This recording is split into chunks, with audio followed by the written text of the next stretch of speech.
ఇంగ్లాండ్తో T20 సిరీస్లో 4-1తో Jayabheri మోగించిన team India 3 వన్డేల సిరీస్ను క్లీన్ స్వీప్ చేయడంపై కన్నేసింది. మొదటి 2 మ్యాచ్ల్లో గెలిచి జోరు మీదున్న భారత్ 3వ వన్డేలోనూ గెలుపొంది ఈ నెల 19 నుంచి ఆరంభం కానున్న ఐసీసీ ఛాంపియన్స్ ట్రోఫీలో రెట్టించిన ఆత్మవిశ్వాసంతో బరిలోకి దిగాలని భావిస్తోంది. ఇవాళ అహ్మదాబాద్ వేదికగా జరగనున్న ఈ మ్యాచ్ కోసం టీమిండియా తుది జట్టులో పలు మార్పులు చేసి బెంచ్ బలాన్ని పరీక్షించుకోవాలనుకుంటోంది. సిరీస్ లో ఇప్పటివరకు ఆడని wicket keeper Rishabh Pant, fast bowler Harshdeep Singh, all rounder Washington Sundar కు తుది జట్టులో చోటు దక్కే అవకాశాలు కనిపిస్తున్నాయి. తొలి వన్డేలో ఆడిన స్పిన్నర్ కుల్దీప్ యాదవ్ అహ్మదాబాద్ లో ఆడే అవకాశాలున్నాయి. వికెట్ కీపర్ కేఎల్ రాహుల్ స్థానాన్ని పంత్, షమీ ప్లేస్ ని హర్షదీప్ భర్తీ చేసే ఛాన్స్ ఉంది. తొలి 2 మ్యాచ్ల్లో రాణించిన అక్షర్ పటేల్, రవీంద్ర జడేజాకు విశ్రాంతి ఇచ్చి వారి స్థానంలో కుల్దీప్, వాషింగ్టన్ సుందర్ ను తుది జట్టులోకి తీసుకునే అవకాశం ఉంది. నాగ్పూర్ లో జరిగిన మ్యాచ్ తో వన్డేల్లోకి అరంగేట్రం చేసిన యువ బ్యాటర్ యశస్వి జైస్వాల్ 3వ వన్డేలో బెంచ్ కే పరిమితమయ్యే ఛాన్స్ ఉంది. కటక్ వన్డేతో star batter captain Rohit Sharma form లోకి రావడం భారత్ కు కలిసొచ్చే అంశం. 90 బంతుల్లోనే రోహిత్ 119 పరుగులు చేశాడు. మరో 13 పరుగులు చేస్తే వన్డేల్లో అత్యంత వేగంగా 11,000 పరుగులు చేసిన రెండో ఆటగాడిగా రోహిత్ శర్మ రికార్డ్ సృష్టిస్తాడు.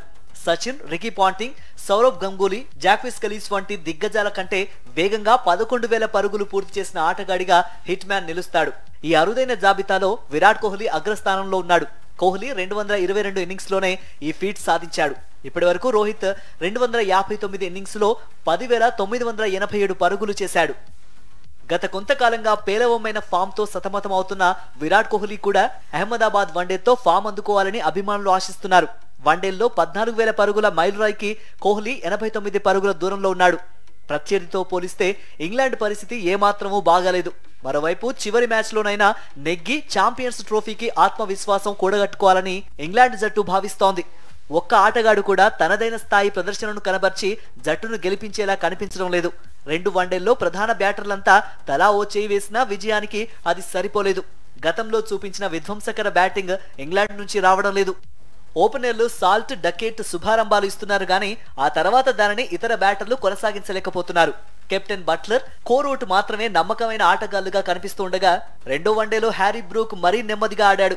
ఓవర్టన్ స్థానంలో బాంటను నేడు తుది జట్టులోకి తీసుకోవచ్చు. మరోవైపు బౌలింగ్ పూర్తిగా బలహీనంగా కనిపిస్తోంది. భారత బ్యాటర్ల ముందు ఈ బౌలర్లంతా అనామకుల్లా కనిపిస్తున్నారు. ఏ ఒక్కరిలో కూడా ప్రత్యర్థిని నిలువరించే సత్తా కనిపించడం లేదు. సాకిబ్ స్థానంలో ఆర్చర్ బరిలోకి దిగవచ్చు. అట్కిన్సన్, వుడ్, రషీద్ ఏమాత్రం రాణిస్తారో చూడాలి.